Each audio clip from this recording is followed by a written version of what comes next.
Throughout the course of our lives, the spirit of youth slowly fades into systematic complexity.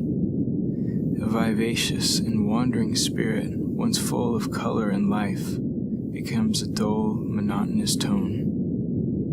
Long forgotten are the days where moments had the weight of the universe.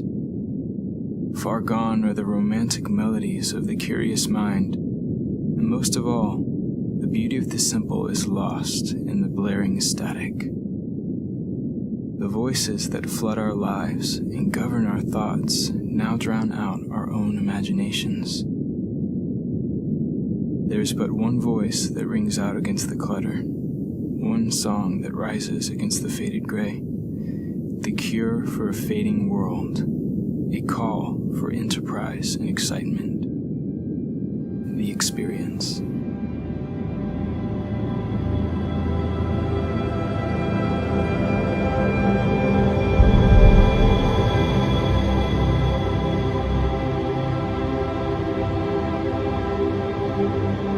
Every experience starts with a single moment,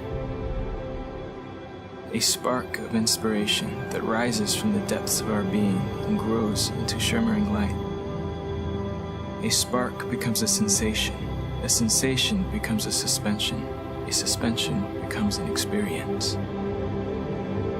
The true beauty of an experience is what lies in between its birth and death. What happens in the in-between is what makes us become something.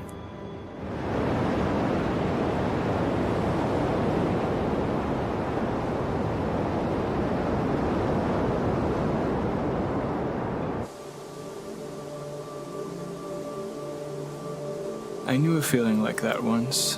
I felt alive. Surely it was the grandest moment of my life. Like most experiences, my arrival was a mystery to me, blurred into the background of some grand stage. I never know how I get there, but she's always there. She always calls me in, never speaks to me, never lets me go beyond her.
Soon curiosity wove its nest into my mind.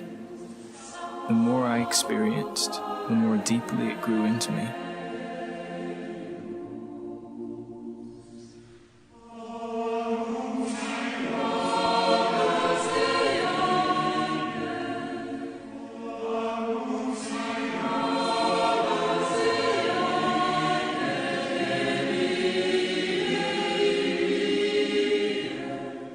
The more it grew, the more futile I became, and nearly everything else grew larger. I felt the roots of the universe growing deeply into my chest.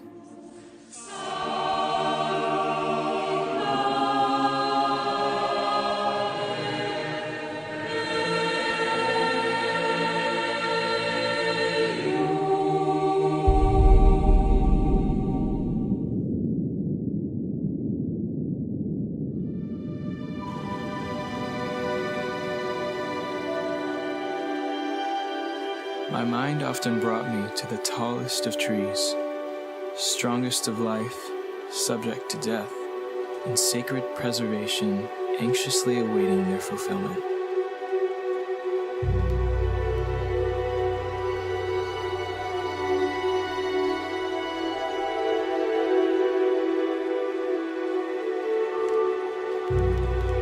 Mortality, care, anxiety, temporality, historicity. These are the things I desperately wanted to grasp. Secrets of the earth that these giants understood well.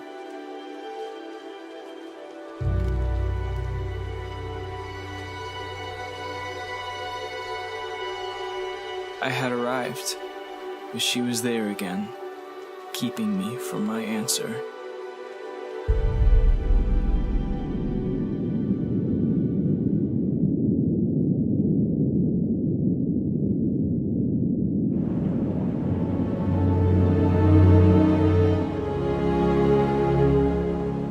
My perspective rose higher and grew wider with each passing experience. I saw more good, and I saw more evil.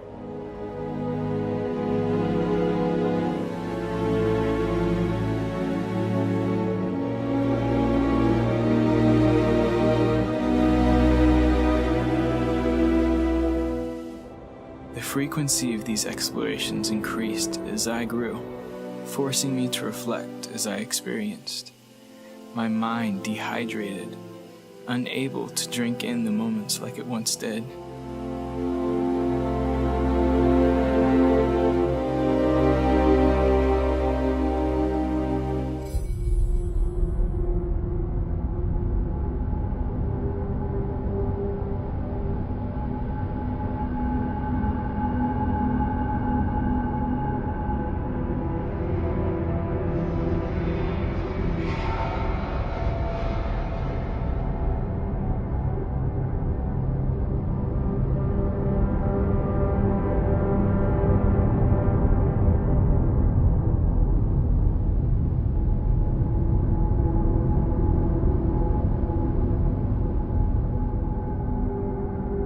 The richness of experience faded into a state where my reflections were simply unreachable. The secrets of the trees I once knew so well were pushed back into the shadows of my soul. And she appeared yet again, as if to prove my disengagement from my former self.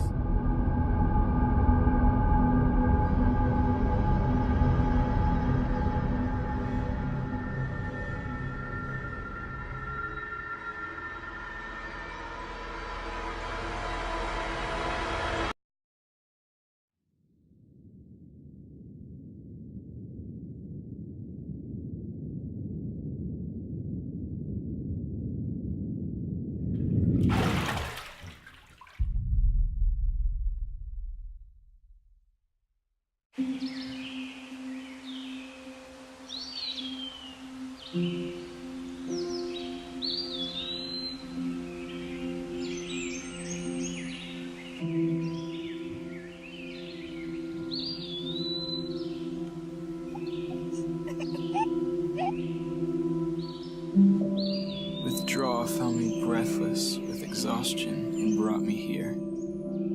Finally, I paused.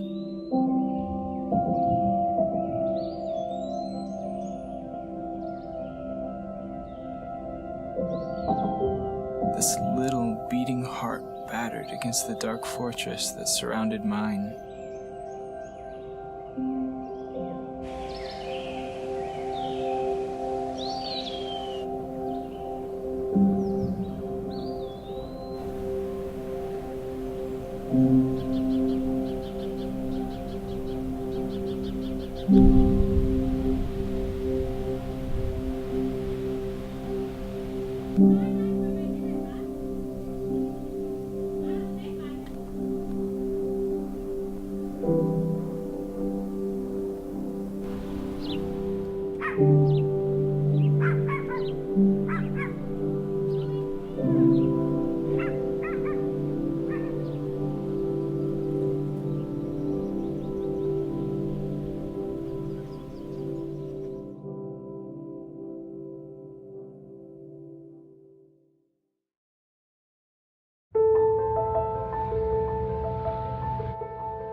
desire for renewal only increased with every promise to myself that if I returned to simplicity, returned to love, returned to my own self, I'd finally feel whole again.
The notion of fragility returned to me here. Earth, a massive, living, breathing vessel floating weightlessly in infinite eternity. When gazing down at Earth from the loft of stars, blanketed in clouds, watered with oceans, reaching to the heavens with thundering mountains, one must think, how many are falling in love? How many last breaths mutter wishes and regrets? How many new lives burst forth in glory? At this moment I grasped but only a glimpse.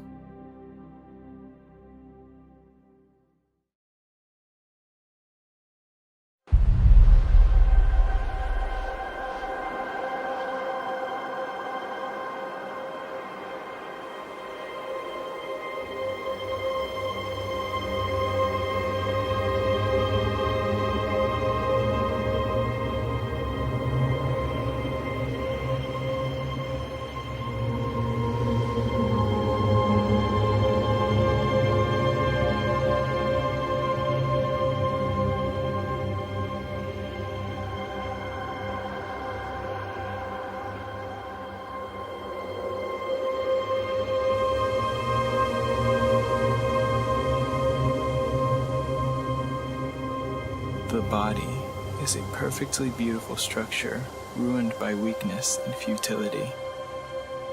The mind is weak and frail, enlightened by consciousness, guided by experience. But the soul, the activity of the soul is the vessel of purpose, direction, and meaning.